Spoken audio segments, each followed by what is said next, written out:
Que Deus te abençoe e Jesus Cristo te ensine.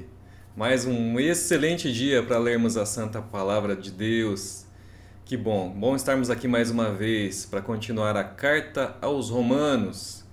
Carta de Paulo aos Romanos, a Igreja de Roma, dos capítulos 5 ao 8. Mais uma vez eu oro para que Deus te ensine o que Ele quer para a sua vida e o que você tem que fazer para agradar a Deus, que é obedecê-lo em amor, em gratidão, não é por obrigação.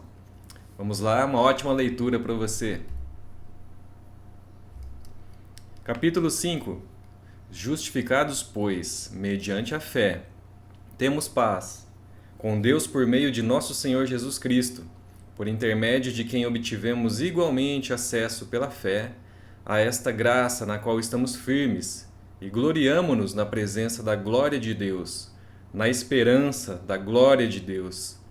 E não somente isto, mas também nos gloriamos nas próprias tribulações, sabendo que a tribulação produz perseverança, e a perseverança, experiência, e a experiência, esperança. Ora, a esperança não confunde, porque o amor de Deus é derramado em nosso coração pelo Espírito Santo, que nos foi outorgado. Porque Cristo, quando nós ainda éramos fracos, morreu a seu tempo pelos ímpios. Dificilmente alguém morreria por um justo, pois poderá ser que pelo bom alguém se anime a morrer. Mas Deus prova o seu próprio amor para conosco pelo fato de ter Cristo morrido por nós, sendo nós ainda pecadores. Logo, muito mais agora, sendo justificados pelo seu sangue, seremos por ele salvos da ira. Porque se nós, quando inimigos, fomos reconciliados com Deus mediante a morte do seu Filho, muito mais, estando já reconciliados, seremos salvos pela sua vida.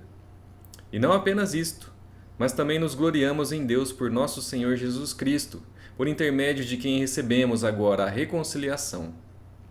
Portanto, assim como por um só homem entrou o pecado no mundo, e pelo pecado a morte, assim também a morte passou a todos os homens, porque todos pecaram. Porque até ao regime da lei havia pecado no mundo, mas o pecado não é levado em conta quando não há lei. Entretanto, reinou a morte desde Adão até Moisés, mesmo sobre aqueles que não pecaram à semelhança da transgressão de Adão, o qual prefigurava aquele que havia de vir. Todavia não é assim o dom gratuito como a ofensa. Porque se pela ofensa de um morreram muitos, muito mais a graça de Deus e o dom pela graça de um só homem, Jesus Cristo, foram abundantes sobre muitos. O dom, entretanto, não é como no caso em que somente um pecou, porque o julgamento derivou de uma só ofensa, para a condenação. Mas a graça transcorre de muitas ofensas para a justificação. Se pela ofensa de um e por meio de um só reinou a morte, muito mais os que recebem a abundância da graça e o dom da justiça reinarão em vida, por meio de um só, a saber, Jesus Cristo.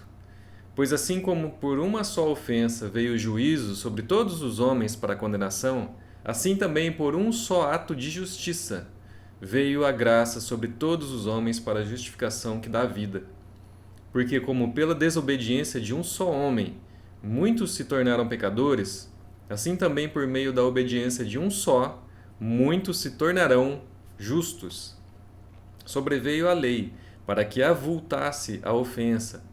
Mas onde abundou o pecado, superabundou a graça, a fim de que, como todo pecado reinou pela morte, assim também reinasse a graça pela justiça, para a vida eterna, mediante Jesus Cristo, nosso Senhor. Capítulo 6. Que diremos, pois? Permaneceremos no pecado para que seja a graça mais abundante? De modo nenhum. Como viveremos ainda no pecado, nós, os que para ele morremos? Ou porventura ignorais que todos nós que fomos batizados em Cristo, Jesus, fomos batizados na sua morte? Fomos, pois, sepultados com ele na morte pelo batismo, para que, como Cristo foi ressuscitado dentre os mortos pela glória do Pai, assim também andemos nós em novidade de vida. Porque se fomos unidos com ele na semelhança da sua morte, certamente o seremos também na semelhança da sua ressurreição.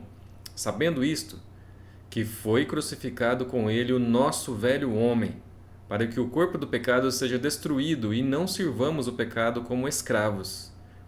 Porquanto quem morreu já está justificado do pecado. Ora, se já morremos com Cristo, cremos que também com ele viveremos, sabedores que, havendo Cristo ressuscitado dentre os mortos, já não morre, a morte já não tem domínio sobre ele. Pois quanto a ter morrido de uma vez para sempre, morreu para o pecado, mas quanto a viver, vive para Deus. Assim também vós considerai-vos mortos para o pecado, mas vivos para Deus em Cristo Jesus. Não reine, portanto, o pecado em vosso corpo mortal, de maneira que obedeçais às suas paixões.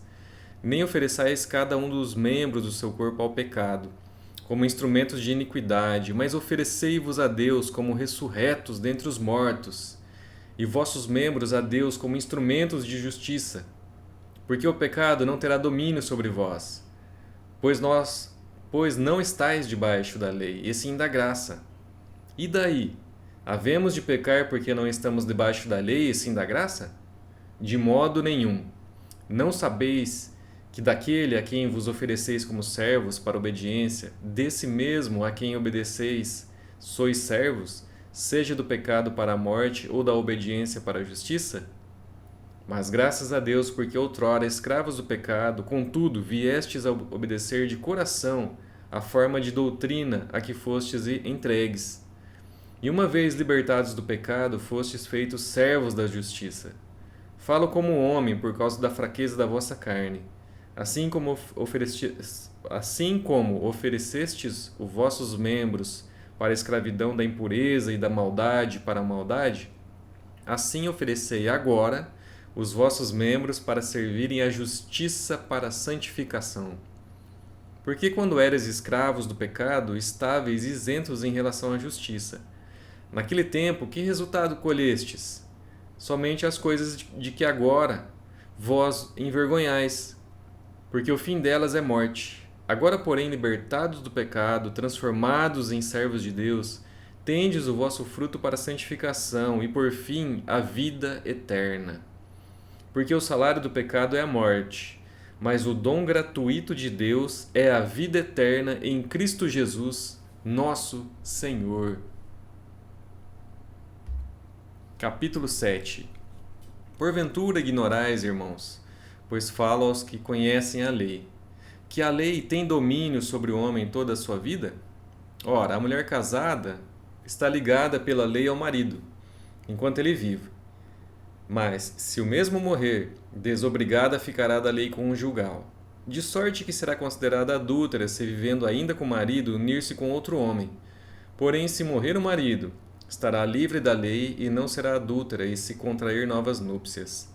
Assim, meus irmãos, também vós morrestes relativamente à lei por meio do corpo de Cristo, para pertencerdes a outro, a saber, aquele que ressuscitou dentre os mortos, a fim de que frutifiquemos para Deus. Porque quando vivíamos segundo a carne, as paixões pecaminosas postas em realce pela lei operavam em nossos membros, a fim de frutificarem para a morte. Agora, porém, libertados da lei, estamos mortos para aquilo a que estávamos sujeitos, de modo que servimos em novidade de espírito e não na caducidade da letra. Que diremos, pois? É a lei pecado?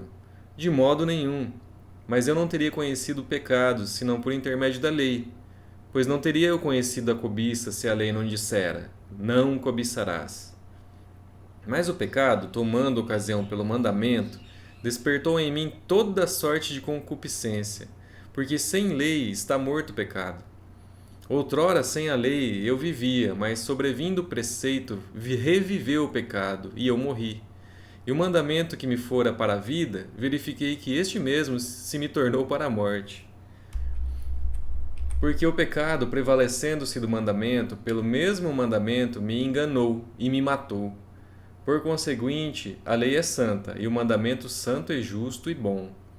Acaso o bom se me tornou em morte? De modo nenhum. Pelo contrário, o pecado, para revelar-se como um pecado, por meio de uma coisa boa, causou-me a morte, a fim de que pelo mandamento se mostrasse sobremaneira maligno.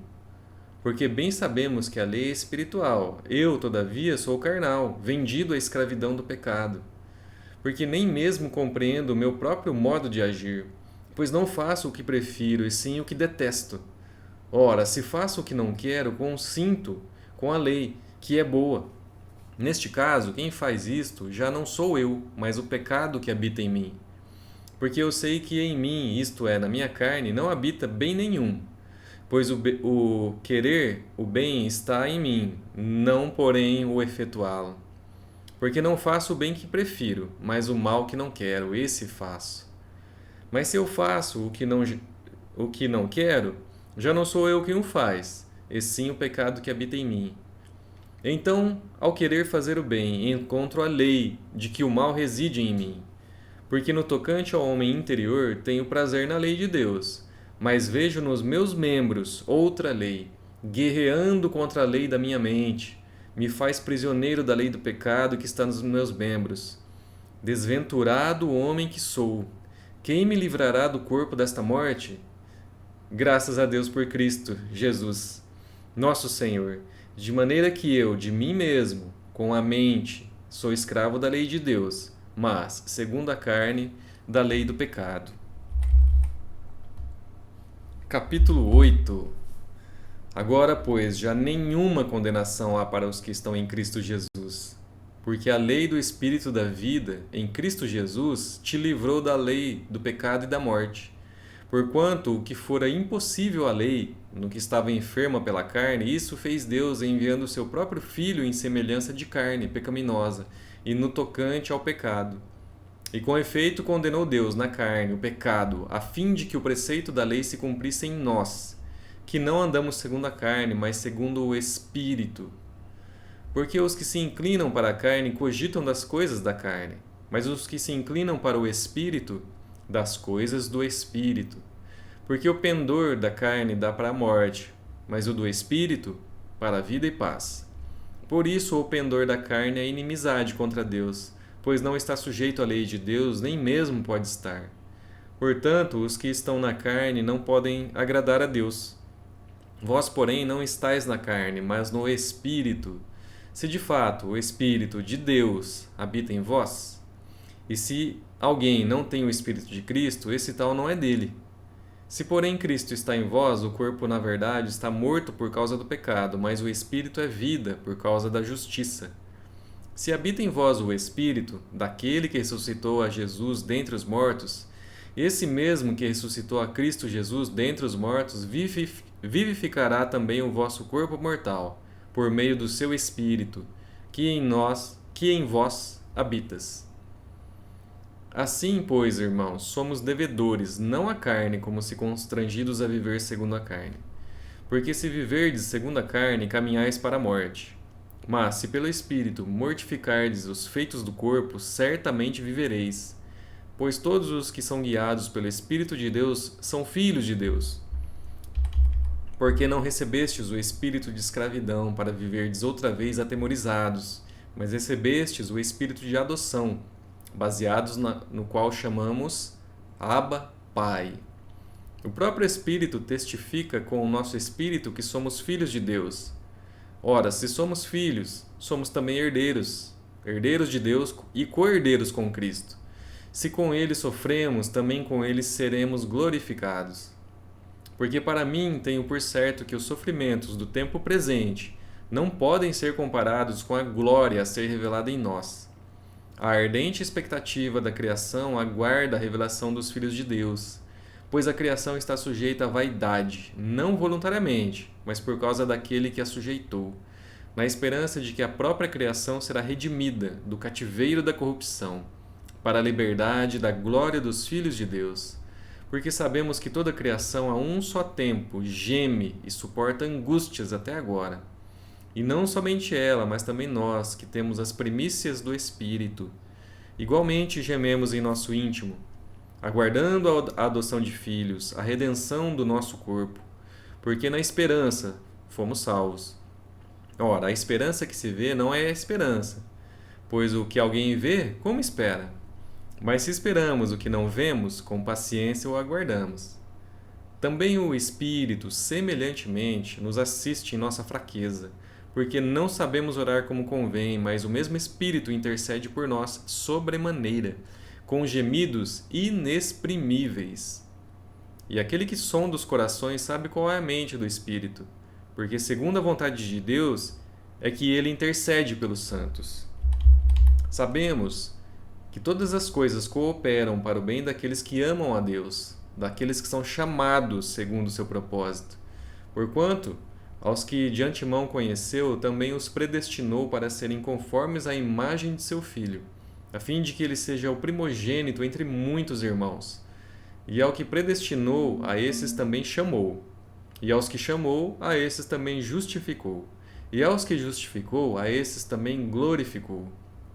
Que diremos, pois, à vista destas coisas? Se Deus é por nós, quem será contra nós? Aquele que não poupou seu próprio Filho, antes por todos nós o entregou, porventura não nos dará graciosamente com ele todas as coisas? Quem intentará acusação contra os eleitos de Deus? É Deus quem os justifica. Quem os condenará?